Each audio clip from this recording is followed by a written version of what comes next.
before you answer. Yes, you sir. say you preach the Sabbath. That's right. And then you claim that Jesus gave us no commandment to keep the Sabbath. So why are you preaching it? Can I answer now? Mark chapter Just a 2. minute. I preach the Sabbath. I don't preach to keep it. All right. Go ahead. Now, listen. What we know, the word keep in the Hebrew means guard. I'm sure that people know what guard means, right? Guard the commandments. Keep the commandments.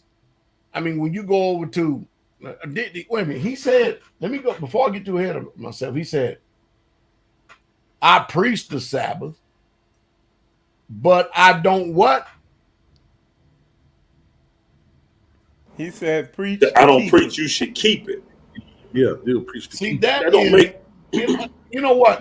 I'm going to answer this real simple right here, and I'm going to go ahead and let y'all run with it because we need to go on to something else. But this is tomfoolery to the best that you can ever get it in the world. This is so idiotic. It's so stupid that it doesn't make any sense whatsoever at all. I mean, what do you do about stuff like this? You know, the Pastor text. I know what I'm going to do. Yeah, go ahead. I know what I'm going to do. I'm going to answer this question based on history. Well, it ain't even a question, it's a statement. I'm going to answer it based on history, okay? Let me run down this history real quick.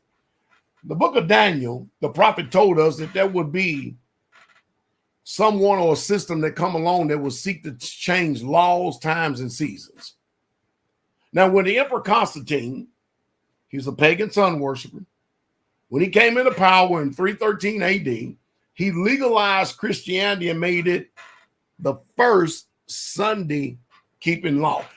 The Sabbath is really not even in question in here because the Sabbath is from the beginning, Bereshit, Genesis, all the way to Hazum, Revelations, to the very end, the 22nd chapter is there. But you won't read not one word in the whole of the Bible that tells you anything about keeping Sunday. You won't.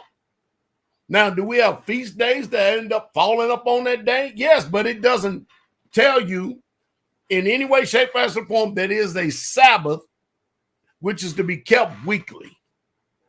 Now, according to the Codex Justinianus, the history of the Christian church, I'm giving y'all sources, 5th edition, New York, 1902. His famous Sunday enforcement law was March the 7th, AD 321, reads as follows.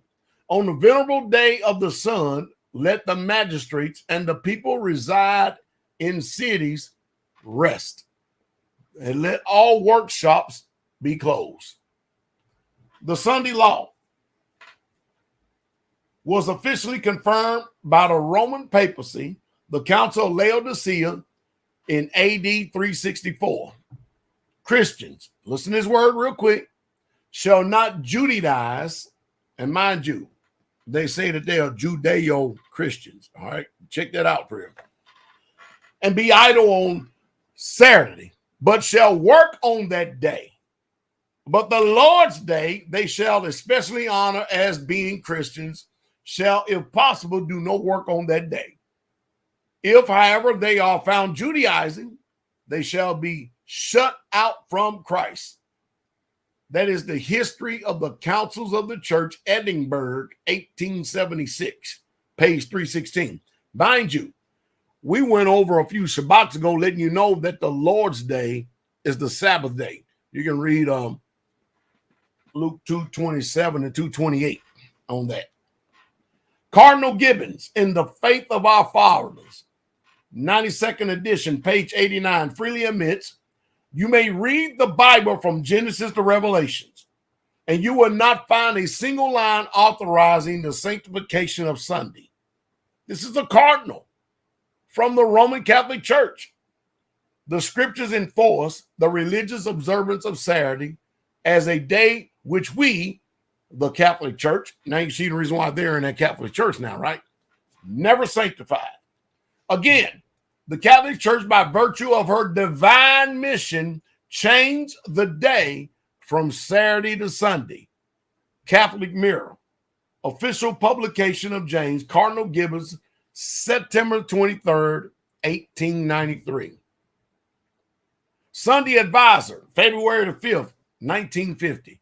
Protestants do not realize that by observing Sunday, they accept the authority of the spokesperson of the church, the Pope. Of course, the Catholic Church claims that the change from Saturday Sabbath to Sunday was her act. And the act of this mark of her ecclesiastical authority is Religious Things, H.F. Thomas, Chancellor of Cardinal Gibbons. The Catholic Church claims, according to the Catholic Record, London, Ontario, September 1st, 1923, that the Catholic Church claims the church is above the Bible. And this transparency of Sabbath observance is full proof of that fact. So that means Jennings, as well as the rest of the world out here, accepts the authority of the Roman Catholic Church over the authority of the creator universe himself. And they walk in lockstep with him. And I might add that when you read the scriptures, you'll find out that this commandment is the test commandment of obedience to see if you're going to love Yahweh your Elohim or not with all your heart, all your soul, all your mind, and all your spirit. And I'm going to go to Daniel here real quick. And I want y'all to hear what the prophet Daniel had to say. Daniel chapter 7, verse. I'm going to start at verse 23. And I'm going to read from the King James Version. Thus he saith, the fourth beast shall be the fourth kingdom upon the earth, which shall be diverse from all kingdoms, and shall devour the whole earth, and shall tread it down and break it into pieces.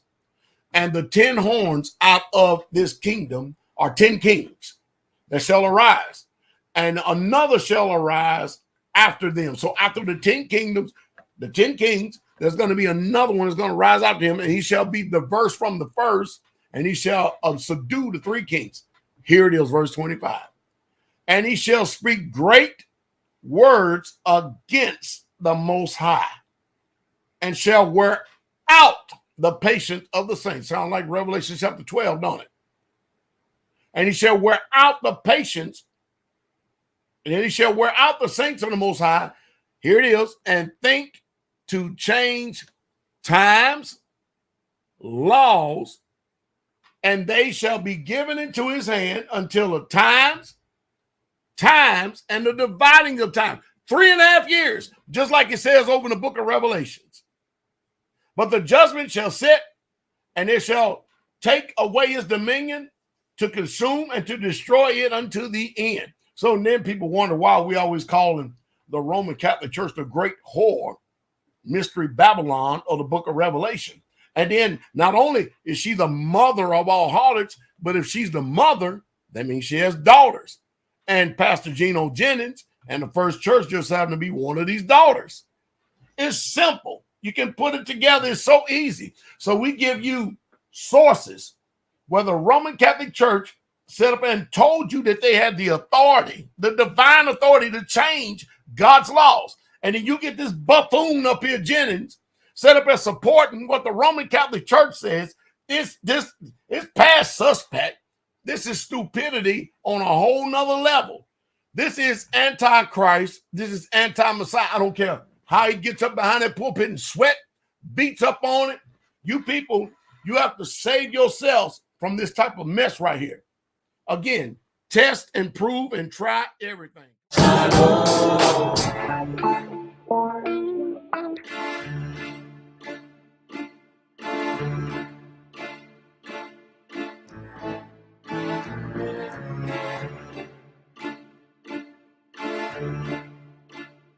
Uh-oh, look at him looking.